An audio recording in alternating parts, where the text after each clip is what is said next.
여러분 안녕하십니까? 헬로티비 뉴스입니다. 태풍 흰남노가 6일 오전 7시 10분쯤 울산 앞바다를 거쳐 동해로 빠져나갔습니다.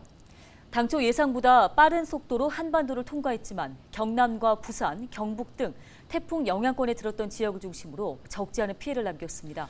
네, 지금부터는 자세한 현장 상황 살펴보겠습니다. 태풍 흰남노는 경주와 포항을 지나가면서 큰 피해를 남겼습니다. 사망과 실종 등 인명 피해가 발생했고 침수 피해도 잇따랐습니다. 저수지 범람과 붕괴 위기로 주민 대피령이 내려지기도 했는데요. 신병균 기자가 현장 취재했습니다. 6일 오전 9시 51분쯤 경주시 진현동 한 주택에서 80대 여성이 밀려든 토사에 깔려 숨졌습니다. 6일 오전 7시 57분쯤 포항 남구 오천읍 도로에서 70대 여성이 급류에 휩쓸려 실종돼 1시간여 만에 인근에서 숨진 채 발견됐습니다. 다른 한 명도 급류에 휩쓸려 실종됐습니다. 울산에서는 6일 새벽 1시쯤 25세 남성이 울주군 남천교 아래 하천에 빠져 실종됐습니다. 포항에서는 남구 인덕동 한 아파트 지하주차장에 차를 빼러 간 지인이 연락이 되지 않는다는 실종 신고가 접수됐습니다. 소방당국은 지하주차장이 침수돼 물을 빼고 있다며 실종자를 3명에서 7명으로 추정하고 있습니다. 형산강에 홍수경보가 내려지면서 경주에서는 주민 2,400여 명이 급히 안전한 곳으로 몸을 피했습니다. 내남면 2조천 범람으로 2조 1, 2와 1위 주민 580여 명이 대피했고 건천읍 송선저수지 범람 위기로 하류 건천천 인근 주민 1,800여 명이 대피했습니다. 강동면 왕신저수지 붕괴 위험으로 주민 80여 명이 강동복지회관으로 몸을 피했습니다. 저수지가 붕괴돼 버리면 다 빠져 나올 데가 없어요. 우리는 놀래가지고 그래가 난 피신을 넣었습니다. 경주 나들목 인근 도로가 침수되면서 차량이 통제되기도 했습니다. 강동 위덕 삼성 아파트와 유금리 마을회관 등 경주 지역 지하차도 곳곳이 침수됐습니다. 강풍으로 내남면 사무소 태양열 시설이 파손됐고 양남면 동남로와 외남로도로 송선저수지 국도 20호선 도로가 유실됐습니다. 청도 우문면의 한 주택에서 주민 2명이 밤사이 폭우로 고립됐다 구조됐습니다. 경북 지역 농작물 침수 피해 면적은 115헥타르가 넘을 것으로 추산됩니다. 헬로티비 뉴스 신병균입니다. 네, 태풍 흰남노는 예상했던 시간보다는 빠르게 우리나라를 벗어났습니다. 부산 해운대 마린시티는 파도가 방파제를 넘으면서 해변가에 있던 일부 상가를 덮쳤습니다. 피해 현장 김한식 기자가 취재했습니다. 뻥 뚫려버린 상가. 하판과 외부 장식이 위태롭게 걸려있고 내부에는 물건들이 뒤엉켜 있습니다. 제11호 태풍 흰남노가 핥히고 간 부산 해운대 마린시티 일대 상가 모습입니다. 미리 예고됐던 태풍. 가게 전체를 하판으로 틀어막고 천막까지 둘렀지만 무용지물이 됐습니다. 하판은 종이장처럼 찢겨져 나갔고 철골 구조물은 엿가락처럼 휘었습니다. 또 내부 벽은 강한 충격에 일부가 무너져 내렸습니다. 거친 파도는 순식간에 방파제를 넘으면서 거대한 물폭탄으로 변했습니다. 가게 주변으로 연석들이 나뒹구는 모습은 태풍 당시 위력을 실감케 합니다. 가게까지 들이친 물에 내부는 폭탄을 맞은 듯 변했습니다. 태풍만 오면 반복적으로 발생하는 피해에 상인들은 망연자실합니다. 장사도 못하고 보수도 해야 되고 괴롭지. 차밭에 안에까지 다 치고 들어와가지고 큰 거 먹을 때마다 또 쳐다봐야 되고. 태풍이 완전히 빠져나갔지만 파도가 방파제를 넘으면서 한꺼번에 수백 톤의 물이 상가 쪽으로 쏟아집니다. 이 때문에 마린시티 일대 상인과 주민들은 피해 예방과 안전을 위해 자수벽 설치 등 근본적인 대책 마련이 시급하다며 입을 모으고 있습니다. 헬로티비 뉴스 김한식입니다. 네, 부산은 또 광안리 해수욕장을 비롯해 송정 해수욕장, 미포항 등 해수욕장 인근 해안가 주변으로 피해가 컸습니다. 네, 일부 지역 주민과 상인들은 공포의 밤이었다며 피해를 호소했습니다. 차선영 기자입니다. 광안리 해수욕장입니다. 상가 쪽 도로는 바닷물이 흘러넘쳐 물바다가 됐습니다. 폭풍 해일로 아스팔트 도로 곳곳이 파손됐고 신축 공사장도 유리창이 깨졌습니다. 보도블럭은 파손돼 긴급 복구에 들어갔습니다. 광안리 해수욕장 인근 횟집은 정전으로 물고기가 폐사했습니다. 바닷물이 덮치는 바람에 이 전기가 가는 바람에 엑사이나 뭐나 이 불화가 안 나와서 고기가 좀 많이 죽었습니다. 송정 해수욕장 인근 바닷가 횟집 역시 월파로 인해 큰 피해를 입었습니다. 파도가 건물을 집어삼키고 밤새 가게를 지켰지만 피해를 막을 수 없었습니다. 집이 무너질 것 같이 막 크게 소리가 나면서 그 앞 유리 부분에 해가지고 이래 크게 유리하고 다 부서졌더라고요. 펜션 등 해안가 인근 건물 역시 큰 수해를 입었습니다. 주민들은 막을 수 있었던 피해라며 아쉬움을 털어놨습니다. 예, 뭐 구청에 지금 민원을 우리가 수차례 엮고 했는데도 저 횡단보도 물길이 지금 안 나 있는 상태에서 물이 자꾸 이렇게 차들어오고 하니까 또 피해가 심하고. 순식간에 부산을 관통한 태풍 흰남노, 부산 지역 해안가 곳곳에는 수마가 핥히고 간 상처들이 깊게 남았습니다. 헬로티비 뉴스 차선영입니다. 영도고 해안가 역시 이번 태풍으로 큰 피해를 입었는데요. 특히 감지 해변의 도로와 가게, 주택들이 바다에서 올라온 돌덩이의 습격을 받아 초토화됐습니다. 안수민 기자가 현장 취재했습니다. 거대한 파도에 유람선 선착장이 반으로 뚝 갈라졌습니다. 해안가 인근 도로는 돌덩이들로 뒤덮였습니다. 해안가에서 10여 미터 떨어진 상가 옆쪽입니다. 이 사람의 힘으로는 아무리 밀어도 끄덕하지 않는 거대한 돌이 여기까지 굴러들어와 있는 모습을 보실 수 있는데요. 태풍 당시 파도의 위력이 얼마나 거셌는지를 확인할 수 있습니다. 가게도 초토화됐습니다. 건물 1층 내부는 돌과 흙이 들어차 아수라장이 됐습니다. 뼈대만 남은 곳도 있습니다. 기자재라는 게 식자재라는 게 다 부서졌기 때문에 이런 거는 뭐 개인적으로 해야 되지만은 이 도로하고 이 복구하는 것 이게 오래 많이 걸려요. 일부 가게는 도로에서 떨어진 거대한 아스팔트 덩어리가 덮치며 피해를 입었습니다. 태풍이 오기 전 임시로 취해둔 안전 조치도 소용이 없었습니다. 보다시피 지금 아수콘 이렇게 큰 게 전부 다 날라왔어. 그러니까 이게 태풍이 올라온 것도 알면서도 저녁 늦게 9시까지 이렇게 도로공사하니까 분명히 우리가 하지 말라고 태풍 올라온다고. 인근 주택들도 피해를 피할 수 없었습니다. 지금 제가 서 있는 이곳은 해안가가 아닌 주택가입니다. 이 마을 안쪽까지 거대한 돌들이 밀려 들어오면서 주택마저 무너져 내렸습니다. 태풍이 올 때마다 상습적으로 피해가 발생하는 감지 해변. 주민들은 근본적인 대책 마련을 촉구합니다. 앞에 방파제를 해야 돼요. 안 하면 이건 연중 행사라.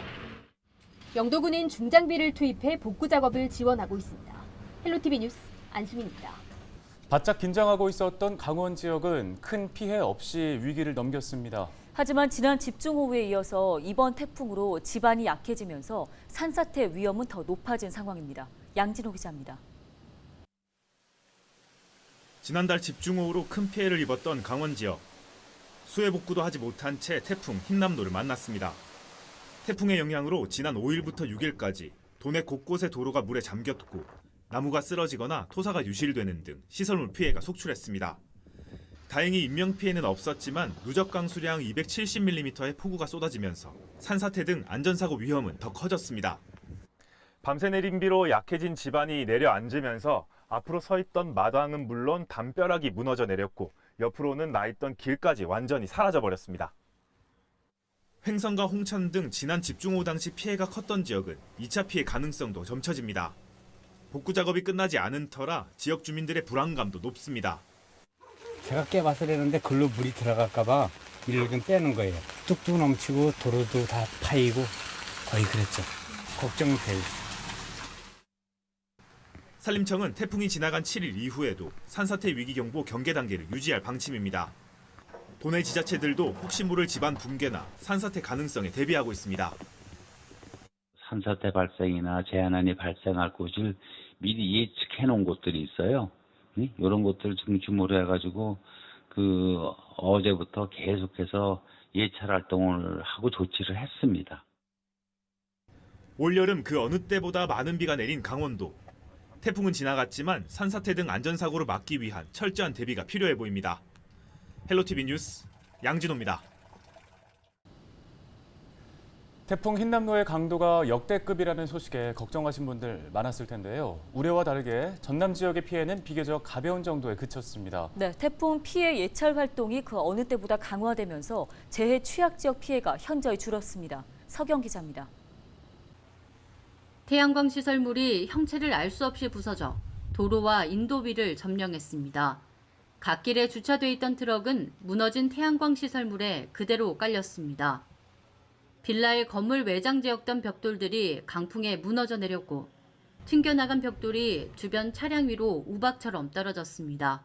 무너진 소리로 쿵쾅하고 무너진 소리 나가지고 나와서 보니까는 건물 외벽이 무너지고 있으면서 그 이후로 문제가 생길 것 같아서 주민들한테 연락을 해가지고 일단 대피를 시킨 상태에서 11호 태풍 흰남노의 영향으로 전남에는 171건의 시설물 피해가 접수됐습니다. 가로수가 쓰러져 통행 장애가 발생한 게 79건, 주택 피해는 14건 등으로 파악됐습니다. 정전 피해도 잇따랐습니다. 전봇대와 변압기가 파손되면서 순천과 여수 등 지역에 전기 공급이 일시적으로 중단됐습니다. 이처럼 크고 작은 피해가 잇따랐지만 다행히 인명 피해는 없었습니다. 전남 22개 시군이 태풍의 영향권 안에 드는 새벽 3시를 기점으로 현장 총력 대응에 나선 게 주요했습니다. 인명피해나 큰 침수 지역은 없고요. 가벼운 그 피해로 한 7건 정도 접수가 됐고요. 정전이 좀 있고 다행히 미리 예찰을 하고 준비했던 것이 상당히 효과가 있고요. 전라남도는 농작물 침수와 벼 쓰러진 피해, 낙과, 양식장 파손 등 농수산 분야 피해를 집중 조사하고 응급복구에 나설 방침입니다.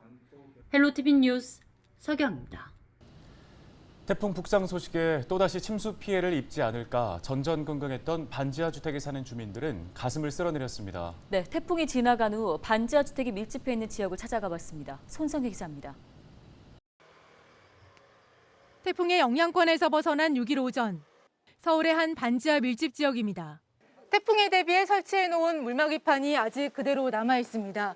보시는 것처럼 혹시나 하는 불안한 마음에 벽돌로 작은 틈새를 막아놨고요. 물막이판을 한 번 더 덧댔습니다.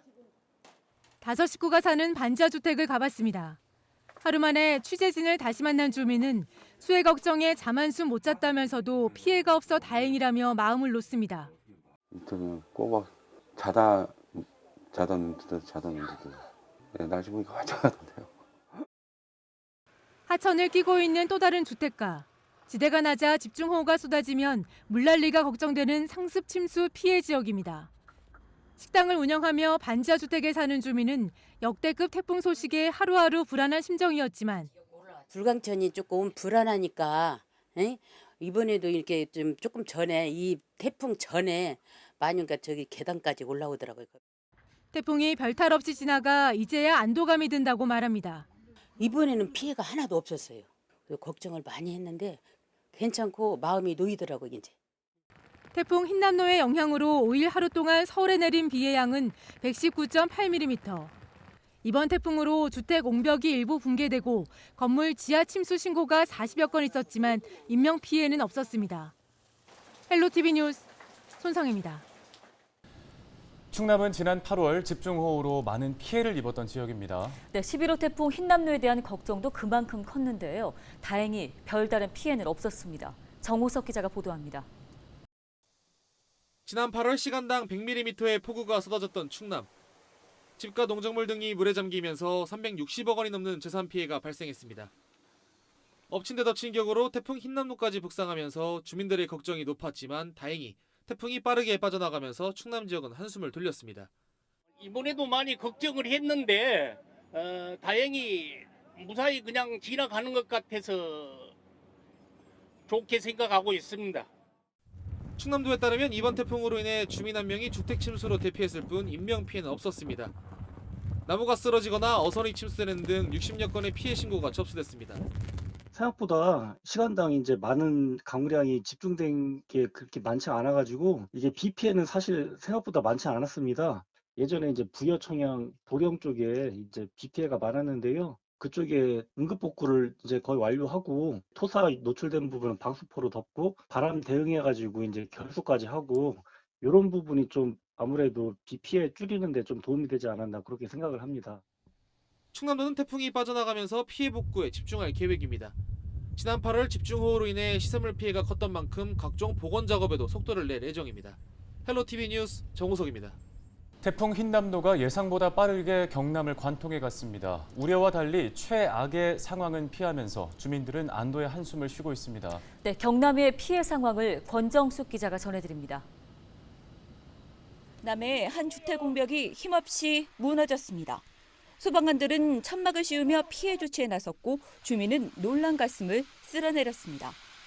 곳곳의 금이가 붕괴 직전에 담벼락은 안전을 위해 일부러 무너뜨렸습니다. 네, 제가 나와 있는 이곳은 창원의 한 8층짜리 건물입니다. 지난밤 태풍으로 인해서 건물의 외장재가 우르르 떨어져 나간 모습을 볼 수가 있습니다. 지금 현재 안전을 위해서 사람들의 출입을 금지하고 그리고 떨어져 나간 외장재를 치우고 있는 그런 작업이 한창인데요. 다행히 인명 피해는 없었지만 자칫 큰 사고로 이어질 수 있었던 아찔한 현장입니다. 그래 저기 바람 붕괴는 흔들리더라니까 저기 저 떼야 돼. 안 떼면 안 돼 지금. 이게 직선 안 내려오거든 떨지면은 이리 온다고. 굉장히 위험한 일이라 했더니 아침에 내가 본 게는 저 사람과 못 자오나 싶더라고. 이곳은 또 다른 피해 현장입니다. 폭우로 인해서 양산의 이 공동주택 뒤편에 있는 산에서 많은 양의 토사가 흘러 넘쳤습니다. 보시는 것처럼 지금도 붉은색의 흙들이 쌓여 있는 모습들을 볼 수가 있고요. 곳곳에서 물이 여전히 흐르고 있습니다. 이 흙들은 지금 이 도로를 따라서 곳곳으로 퍼져나갔고 쌓여 있는 모습을 볼 수가 있고요. 차량이나 주차장이나 지금도 이 흙들을 모두 걷어내야 하는 상황입니다. 갑작스럽게 6일 새벽에 이렇게 토사가 흘러 넘치면서 이 공동주택 4가구 11명이 인근으로 긴급하게 대피를 했습니다. 이 현장은 이렇게 먼저 흙을 다 걷어내는 작업을 가진 이후에 다시 이곳을 복구하는 작업이 진행될 예정입니다. 저녁에 소리 나서 나왔는데 토사가 흘러내려와 있더라고요. 그래서 뭐 어제 시장님하고도 여기 와 계셔가지고 뭐 대피하는 게 좋을 것 같아 이래서 저는 제 사업장 갔다가 그렇게 하고 왔어요. 태풍 흰남노가 경남을 강타한 5일과 6일. 경남에는 남해안을 중심으로 300mm 안팎의 많은 비와 강풍이 불면서 크고 작은 피해가 잇따랐습니다. 소방에 접수된 신고만 600여 건. 주택은 물론 변전소도 침수돼 긴급 배수 작업이 진행됐고 간판은 떨어지고 나무도 신호등도 쓰러졌습니다. 정전 피해도 잇따라 경남 13개 시군 55가구가 불편을 겪었습니다. 벼와 가수 등 농작물 862.4헥타르와 시설물 5.3헥타르도 피해를 보았습니다. 앞으로 경남 지역의 태풍 피해는 추가 상황이 더해지면 더욱 증가할 전망입니다. 헬로티비 뉴스 권정숙입니다. 네, 이어서 기상 전문가 연결해 보겠습니다. 한국기상산업협회 김승배 본부장과 연결돼 있습니다. 자, 본부장님, 이번 태풍이 예상보다 빠르게 지나갔는데요. 이유가 뭘까요? 네, 오래 머무르지 않고 예상보다 빨리 통과한 거는 피해 측면에서는 큰 다행이라고 생각합니다. 태풍이 이 정도 위치에 올라오게 되면 우리나라 상층에 부는 강한 제트기류를 만나게 되는데 원래 제트기류를 만나서 속도가 빨라질 걸로 당초 예상을 했었습니다. 그런데 그런 어떤 당초 예측보다 조금씩 자연현상 속에서 빨라진 것입니다. 우리나라 입장에서는 그 빨라진 거는 피해 영향을 받는 시간이 짧아지기 때문에 훨씬 다행인 것입니다. 예, 흰남노는 지나갔지만 이후에 또 다른 태풍이 올 가능성에 대해서는 어떻게 전망하십니까? 이렇게 직접 강한 영향을 준 건 처음이지만 지난 7월에 그러니까 직접 오지 않고 변두리에서 이렇게 바닷물의 온도가 높아지고 바람이 이런 것도 다 우리나라 입장에서는 직접 영향으로 통계를 잡거든요. 7월에 우리나라 3개의 영향을 줬고요. 8월에는 영향 준 태풍이 없습니다. 특이하게 이번 9월에 11호 태풍이 영향을 줬습니다. 그래서 총 우리나라가 올해 이제 4개의 영향을 받았고요. 앞으로 10월 초까지 태풍이 한두 개 정도는 더 영향을 줄 가능성은 여전히 남아 있습니다. 네, 말씀 여기까지 듣겠습니다. 김승배 본부장이었습니다. 태풍은 한반도를 빠져나갔지만 적지 않은 상처를 남겼습니다. 조속한 복구와 함께 추가로 예상되는 가을 태풍에 대한 대비도 철저히 해야겠습니다. 네, 헬로티비 뉴스 오늘 저희가 준비한 소식은 여기까지입니다. 시청해주신 여러분 고맙습니다.